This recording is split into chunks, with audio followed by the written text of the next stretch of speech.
Assalamualaikum warahmatullahi wabarakatuh. Berjumpa lagi dengan saya Kuku Nugroho di kuliah Fromline ya. Mata kuliahnya jaringan komputer, ini materi ke-14 ya. Di materi 14 ini kita mempelajari tentang pengantar pengalamatan IP versi 6 ya. Ini adalah IP versi 6. Kalau sebelumnya kita belajar tentang IP versi 4 ya, gitu. Nah, konsep dasar dari IP versi 4 itu ada sebagian yang kita ambil sebagian yang digunakan untuk mempelajari IP versi 6, bukan diambil ya. Diambil nggak ya? Diambil dikit ya. Begitu. Oke. Nah, sebelumnya kita sudah mempelajari tentang proses ARP ya di materi ke-13. Oke, sekilas saja. Proses ARP ini adalah sebuah proses dalam mencari alamat MAC dari sebuah alamat IP, begitu ya. Itu protokolnya digunakan adalah ARP, begitu ya. Oke, langsung saja di materi kali ini kita belajar tentang pengantar atau pengenalan dulu tentang IP versi 6, begitu ya. Oke, IP versi 6 itu versi lain dari IP versi 4, begitu ya. Jadi IP itu punya dua versi, oke. IP itu punya dua versi 4, begitu. Versi 4 dan versi 6, ya, seperti itu ya. Yang kita belajar sekarang adalah yang versi 6, begitu ya.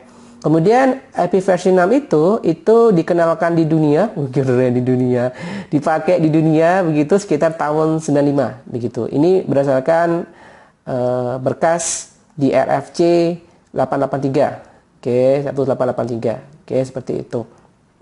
Kemudian lembaga yang membuatnya, lembaga yang membuatnya adalah IETF. Jadi yang membuat IP versi 6 itu lembaganya adalah IETF, Internet Engineering Task Force. Salah satu aturan yang dituliskan dalam IP versi 6 gitu, salah satunya adalah bahwasanya IP versi 6 itu dalam menuliskan alamatnya itu dalam bentuk bilangan heksadesimal begitu. Oke, masih ingat heksadesimal ya? Di pelajaran teknik itu heksadesimal itu dimulai dari nilai 0 sampai nilai F. 10 nggak ada. Ini 10 jadi diubah jadi A begitu ya. Ini 15 maksimal diubah jadi F begitu ya. Oke, kemudian contoh dari EP versi 6 misalnya 2001.2 0db8.2 85a3.2. Capek ya. Banyak banget. Kenapa banyak? Nah, di sini jumlah bitnya itu lebih besar. Oke, lebih banyak daripada EP versi 4. Oke, kalau EP versi 6 itu 128 bit ya. Kalau kita review tentang IP versi 4 itu sedikit, cuma 32 bit begitu. Cuma 32 bit. Kalau IP versi 6 itu 128 bit begitu ya. Kemudian tadi lembaga yang membuat. Untuk yang mengatur berbeda lembaganya. Jadi yang mengatur penggunaan IP versi 6 itu berbeda. Lembaganya adalah IANA, Internet Assigned Numbers Authority. Begitu ya. Nah, ini adalah kenalan awal dengan IP versi 6. Gitu ya. Nah, ini kita belajar tentang IANA karena IANA ini ada lembaga yang mengatur penggunaan IP versi 6 ya. Nah, IANA dalam mengatur penggunaan IP versi 6 itu dibagi berdasarkan negara wilayah begitu ya. Contoh kita itu Indonesia di sini ya. Ini Indonesia, maka lembaga yang mengaturnya itu adalah APNIC. Kayak APNIC Asia Pasifik ya. Oke. Ini letaknya di Australia. Ini kantornya gitu ya. Oke, kata Wikipedia ya. Saya nggak tahu juga. Seperti itu. Kemudian misalnya untuk Afrika dan sekitarnya AFRINIC lembaganya. Untuk Eropa LIPE-NCC begitu. Untuk Amerika, Kanada HARIN begitu. Untuk Brasilia, Amerika Latin ya, dan sekitarnya LACNIC namanya ya. Itu ada 5 lembaga begitu ya. Kalau kita di APNIC begitu ya, lembaga yang mengaturnya. Oke, itu pengenalan tentang IANA. Nah, sekarang kita melihat perbedaan apa sih dengan IP versi 6. Oke, tentu saja kita yang akan dilihat di sini adalah tentang header. Karena header ini penting banget nih. Karena header ini akan berpengaruh terhadap performansi, begitu ya. Performansi walaupun nggak begitu besar sih ya. Oke, nah yang kita lihat di sini adalah ukurannya. Ya, jadi kita lihat di sini ukurannya. Karena ukuran dari sebuah data yang dikirim itu mempengaruhi performansi. Ya, semakin banyak datanya, jadi semakin lama, begitu ya. Ini normalnya. Tapi kalau bandwidthnya kenceng ya nggak lama-lama banget ya. Ya, seperti itu. Oke, nah di sini perbedaannya kalau dilihat dari si header, begitu. IP versi 4 itu sebanyak 20 byte, ya. Kalau Epi versi 6 itu sebanyak 40 byte. Kesimpulannya, Epi versi 6 lebih besar. Ukurannya lebih besar ya. Tapi kalau dilihat dari sisi praktis gitu ya, field yang ada di dalamnya gitu ya, lebih ringkas mana coba? Lebih ringkas Epi versi 6 begitu ya. Lihat ini, fieldnya lebih banyak daripada Epi versi 6 ya, Epi versi 4 ya, lebih banyak. Epi versi 6 lebih simpel begitu. Lebih simpel Epi versi 6. Dan yang menjadi poin di sini adalah Epi versi 6 jumlah source address atau destination address itu sebanyak 128 bit begitu, lebih besar ya. Nah, lebih besar begitu. Tadi kita kalau lihat dari si header. Nah, kalau kita lihat dari sisi jumlah alamat yang bisa ditampung oleh Epi versi 4 atau Epi versi 6 dengan asumsi semua dipakai ya, padahal nggak juga ya. Contoh, Epi versi 6 ini masih dipakai lagi. Kalau mau internetan, yang mana kategorinya? Yang public ya, bukan yang private, begitu. Nah, asumsinya semua dipakai deh, nggak apa. Kalau asumsinya semua dipakai, begitu, untuk internetan, padahal nggak, gitu ya. Ini sebanyak 2√32. Jadi sebanyak 4,2 M, ya. Satunya masih M. Ya, seperti itu. Akan tetapi, kalau menggunakan Epi versi 6, berapa banyak alamat yang disediakan? 2/128, banyak banget nih. Walaupun ada batasannya ya. Lihat di sini nilainya adalah 3,4 kali 10⁻38. Oke. Kalau tidak salah, ini satuan ini adalah kuintiliun ya. Kuintiliun ya. Ya, kuintiliun. Maaf kalau salah. Sebenarnya itu ya. Kalau saya lihat satuannya itu. Jadi di atasnya miliar. Kuintiliun ya, seperti itu. Jadi banyak banget begitu. Alamat yang disediakan oleh Epi versi 6 begitu. Pertanyaan berikutnya, kenapa kok Epi versi 6 itu ada gitu dan perlu dibuat dan perlu digunakan begitu. Nah, salah satu alasannya adalah ini, yaitu pengguna internet. Jadi kita kebutuhan internet tuh nggak terlepas dari dunia kita ya. Nggak ada internet hampa gitu. Nah, internet dari data terbaru di tahun 2020 kuartal pertama begitu, data pengguna internet ini kira-kira ini ya 4,5 miliar. Jadi lihat di sini 4,5 miliar. Perhatikan data pengguna internet begitu. Kalau sekarang kalau kita menggunakan tetap Epi versi 4, asumsinya semua dipakai. Nggak akan cukup ya. Ini 4,2 begitu. Masih diperhatikan 4,2 M ya. 4,2 miliar dibandingkan dengan kebutuhan 4,5 miliar. Wow, jelas nggak mungkin bisa diberikan oleh Epi versi 4. Jadi Epi versi 4 nggak bisa menyanggupi, nggak bisa memenuhi kebutuhan Epi versi 4 untuk publik ya, untuk internetan. Ya, susah untuk dipenuhinya karena sangat kurang begitu ya. Ini asumsinya kalau semua dipakai, padahal enggak. Ini masih dikurangi dengan private ya. Ini masih dikurangi dengan alamat private begitu. Nah, sebagai solusinya kurangnya tadi, sebagai solusinya salah satunya yang kurang-kurang tadi untuk internetan itu pakai yang namanya Epi versi 6. Menggunakan Epi versi 6 begitu ya. Nah, solusinya menggunakan Epi versi 6. Begitu solusinya ya, atau alasannya.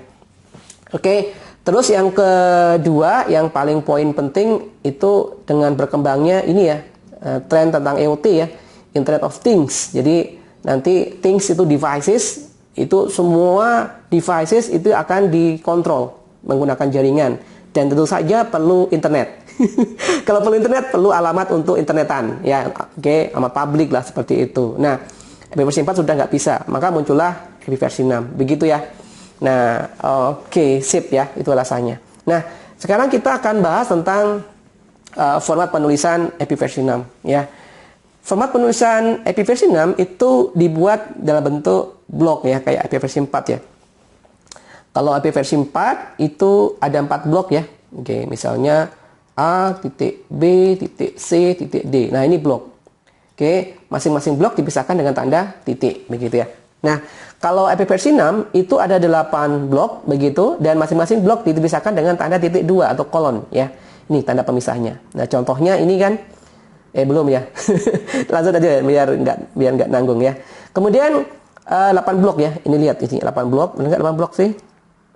Ini blok pertama begitu, ini blok kedua begitu ya.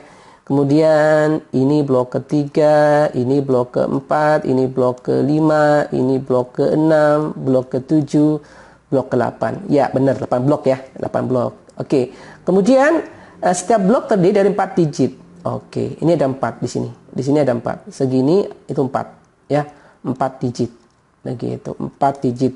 Kemudian setiap digit terdiri dari 4 bit. Jadi setiap digit terdiri dari 4 bit. Oke, berarti setiap nilai ini kan digit ya. Ini terdiri dari 4 bit. Begitu. Berarti kesimpulannya jumlah bitnya berapa? Jumlah bitnya adalah 8 dikalikan dengan 4 dikalikan dengan 4. Begitu. Ini berapa? 32 ya. Dikalikan dengan 4 sama dengan 128. Oh, betul ya. 128 bit begitu ya. Itu sekilas info lagi tentang EPI versi 6. Jadi banyak banget ya 128 bit. Oke. Nah, format alamat EPI versi 6 secara umum itu dibagi dua. Ada porsi host ya. Sebentar, kita kenalan dulu sama yang bawah deh. Karena yang paling kita kenal yang bawah yang karena kita sudah belajar tentang EPI versi 4. EPI versi 4 itu kan 32 bit ya. Dan dari 32 bit itu dibagi dua porsi ya, 2 porsi. Oke. Mohon maaf nih sebelumnya saya belum jelaskan mungkin ya. Oke, dibagi 2 porsi ya, dibagi 2 porsi. Ada porsi untuk host, ada porsi untuk network. Jadi ada porsi untuk host, ada porsi untuk network. Networknya alamat network ya. Kalau host ini alamat komputer. Jangan bingung ya. Yang sini alamat komputer gitu ya. Ini adalah komputer. Oke, kalau bingung dengan host, ini komputer, alamat komputer begitu. Nah, EPI versi 6 juga sama. Dia terdiri dari 128 bit dibagi 2 porsi juga. Dibagi 2 porsi juga. Ada porsi untuk network namanya adalah subnet prefix gitu ya. Ini ya di sini. Oke, sudah saya tuliskan ya. Untuk network itu sama dengan subnet prefix. Istilahnya aja beda gitu ya. Artinya sama aja begitu. Kemudian satu lagi untuk host. Host di sini adalah interface ID ya. Jangan pusing, beda istilah saja. Ya, sama aja sebenarnya. Ada host, ada network ya, seperti ya. Oke, jelas ya. Ada host, ada network. Oke, itu yang umum ya. Ada 2 porsi. Tapi sebenarnya bisa kita lihat secara detail begitu. Aja detail. Nah, tadi yang porsi host di sini kita bagi 2 ya. Kita bagi 2 aturannya katanya dibagi 2. Jangan pakai ini, ternyata nggak jelas ya. Kira-kira pakai apa? Merah deh, kayaknya jelas merah. Oke. Merah. Oke, ada porsi ya. Porsi tadi ada 2 porsi, masih ingat ya? Porsi network. Network nama lainnya apa tadi? Masih ingat? Network nama lainnya adalah subnet prefix, saya juga lupa. Subnet prefix atau network ya. Subnet prefix atau network. Kemudian ini porsi host ya. Host itu nama lainnya adalah interface ID. Oke, jangan bingung. Oke, ini host. Ya ada 2 ya.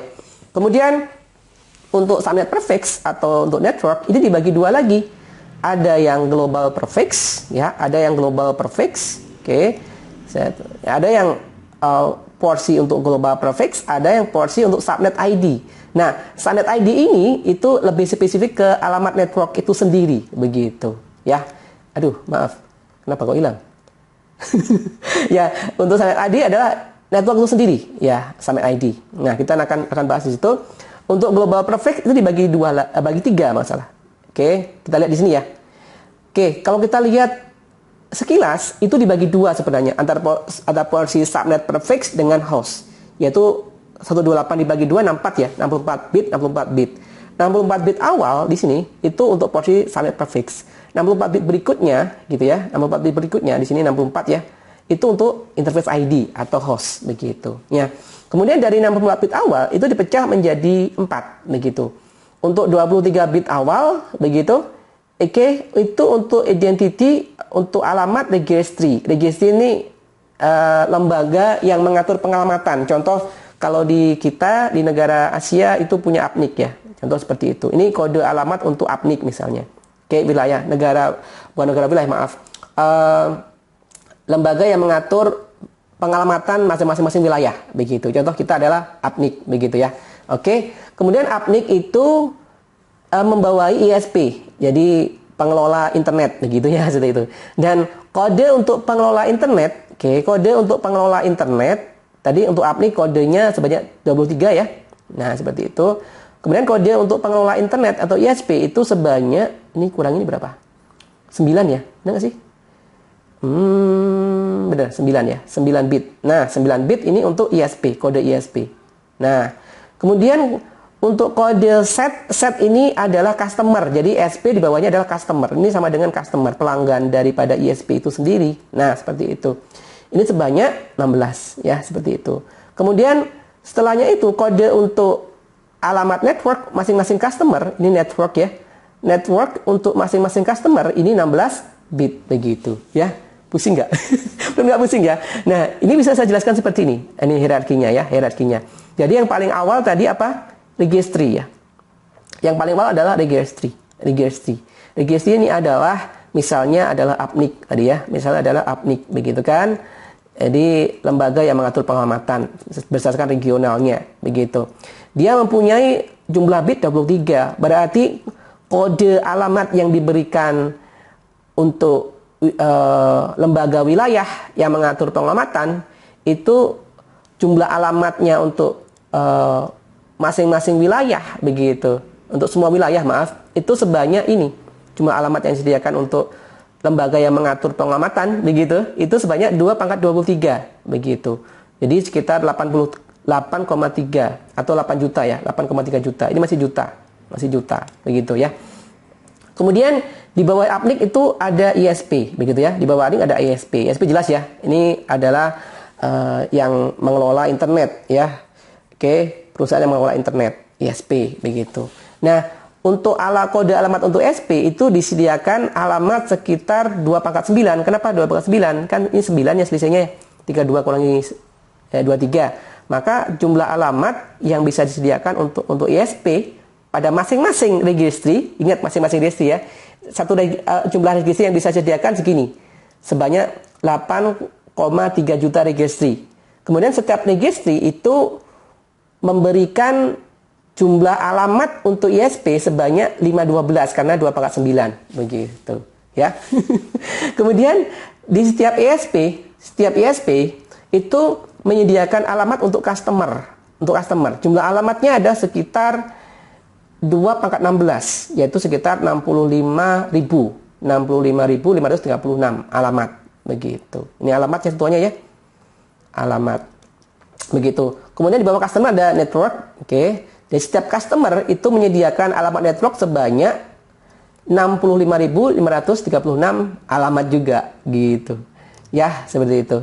Nah, setiap network itu menyediakan alamat sekitar 2/64, yaitu sekitar 18,446 banyak ya, gitulah. Jadi kesimpulannya satu registry menyediakan segini 512, satu ISP menyediakan sekian alamat network, alamat customer ya. Kemudian satu alamat customer menyediakan 65.536 alamat. Satu alamat network menyediakan sekian. Pertanyaan kapan mau habis begitu kan? Begitulah banyaknya, begitu ya. Begitulah banyaknya alamat EV versi 6 begitu ya. Wow, lumayan ya banyaknya ya. Begitu ya. Nah, karena banyak itulah pentingnya menggunakan EV versi 6. Begitu ya. Itu sekilas info tentang EV versi 6 ya. Terima kasih ya, semoga bermanfaat begitu. Nah, saya akan menekankan di sini. Jadi ini adalah poin penting dari pengamatan EPI versi 6 itu sendiri. Jadi format ini yang perlu kita kuasai, kita pelajari dan kita pahami. Begitu ya. Oke. Nah, materi berikutnya kita akan mulai untuk belajar menyederhanakan alamat EPI versi 6 ini. Kan panjang ya. Nanti kita belajar untuk menyederhanakan alamat ini. Begitu di materi berikutnya. Terima kasih ya. Ini materi tentang pengantar pengamatan EPI versi 6. Semoga bermanfaat ya. Saya akhiri. Assalamualaikum warahmatullahi wabarakatuh.